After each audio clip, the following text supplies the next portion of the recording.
स्वतःच्या मानसिक स्वास्थ्याविषयी स्वतःच कसे जाणून घ्यायचे? या व्हिडिओमध्ये तुम्हाला पुढील प्रश्नांची मानसशास्त्रीय उत्तरे मिळतील. स्वतःच्या मानसिक स्वास्थ्याची लक्षणे कशी ओळखायची?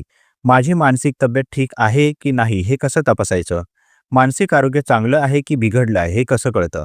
सेल्फ अवेअरनेस म्हणजे काय आणि ते कसं वाढवायचं?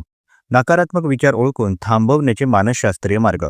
ताण, चिंता आणि नैराश्याची सुरुवातीची लक्षणे कोणती? स्वतःचं मानसिक स्वमूल्यमापन कसं करावं?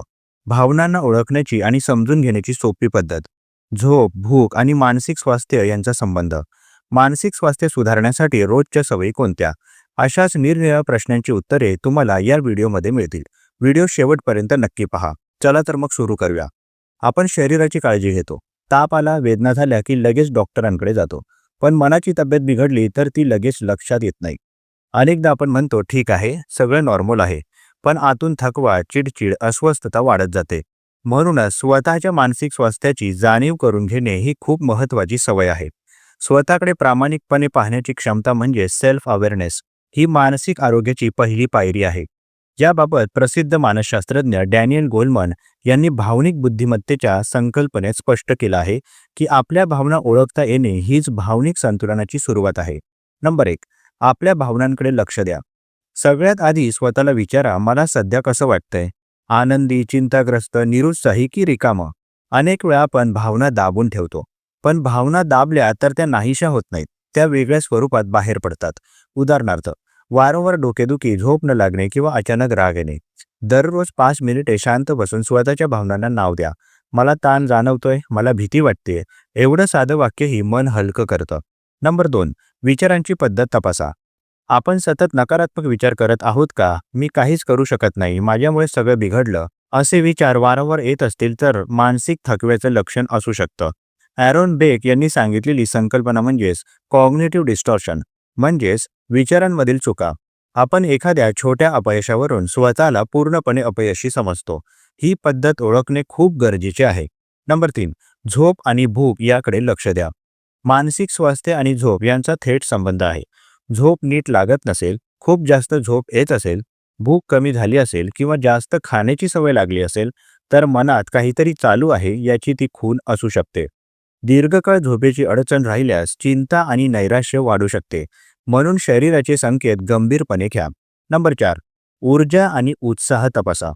पूर्वी ज्या गोष्टींमध्ये आनंद मिळायचा त्या आता कंटाळवाण्या वाटत असतील तर हेही मानसिक स्वास्थ्यातील बदलांचे लक्षण असू शकते.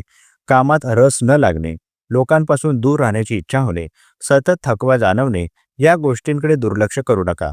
नंबर 5. नातेसंबंध कसे आहेत? आपण इतरांशी कसे वागतो आहोत? खूप चिडचिड होते का? लवकर दुखावले जातो का? की पूर्णपणे भावना शून्य वाटते? मानसिक स्वास्थ्याचा परिणाम आपल्या संवादावर आणि नात्यांवर होतो. जर आपल्याला वारंवार गैरसमज होत असतील, लोकांपासून दूर राहण्याची इच्छा होत असेल तर थांबून स्वतःला विचारा, मी आतून ठीक आहे का? नंबर 6. ताण हाताळण्याची क्षमता. ताण हा आयुष्याचा भाग आहे, पण लहान सहान गोष्टींनीही आपण कोसळत असू तर मन थकलेलं असू शकतं. एखादी छोटी चूक झाली तर खूप अपराधी वाटतं. सतत भविष्याची काळजी करणे, शरीरात धडधड वाढणे ही चिंता वाढल्याची चिन्हे असू शकतात. हॅन्स सेल्फ यांनी ताणावर केलेल्या संशोधनात दाखवून दिलं आहे की दीर्घकाळ ताण राहिला तर तो शरीर आणि मन दोन्हीवर परिणाम करतो. नंबर 7. स्वतःशी संवाद. आपण स्वतःशी कसं बोलतो? आपण स्वतःचे सर्वात मोठे टीकाकार असतो का की आधार देणारे मित्र? मी पुन्हा चुकलो असं म्हणताना आपण स्वतःला कमी लेखतो का? सेल्फ कंपॅशन म्हणजे स्वतःबद्दल करुणा बाळगणे. हे मानसिक स्वास्थ्यासाठी महत्त्वाचे आहे. स्वतःशी योग्य भाषेत बोलणे, चुका मान्य करणे, पण स्वतःला शिक्षा न करणे ही सवय वाढवा. खालील प्रश्न स्वतःला विचारा. मला रोज किमान एका गोष्टीत आनंद मिळतो का? मी माझ्या भावनांविषयी प्रामाणिक आहे का? मला आधार देणारी एक तरी व्यक्ती आहे का? मी स्वतःसाठी वेळ काढतो का?